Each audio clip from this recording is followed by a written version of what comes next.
Okay,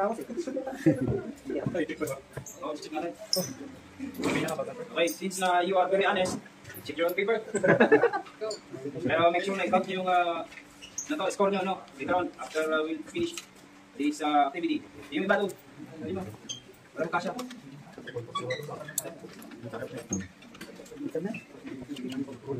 Huwag mong i-upload lahat ah. Hindi sir, yan lang. Ma-expose tayo. Ilang minutes lang naman.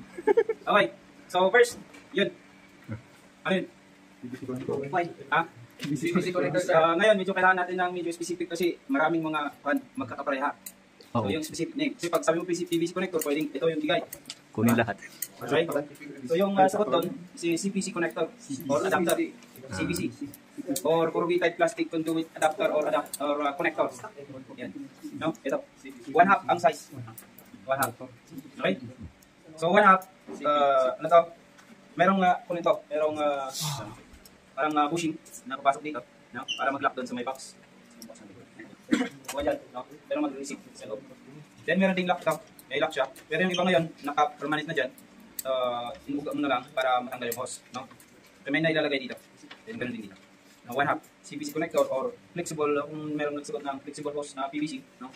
PVC flexible hose or plastic flexible hose, pwede. No? Ano? Quick release.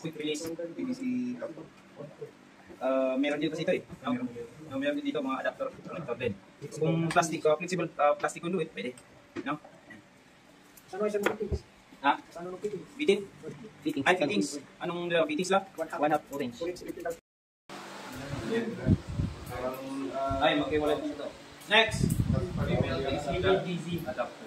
Female DC power adapter. Or female DC balloon. No? Okay? Female DC balloon. Ito, may positive negative to, no? Positive negative kasi DC. So, meron yan, sir. Female. Kung may female, may male. No? Male DC balloon connector or power balloon connector. Para lang siya. Sige. Para balloon. Yan.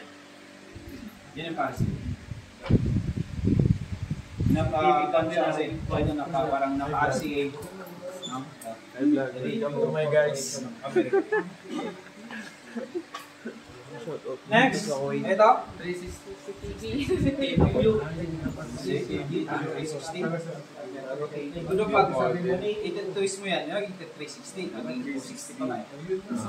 Pero ito, dome type or indoor type camera. Dome type camera. Or indoor.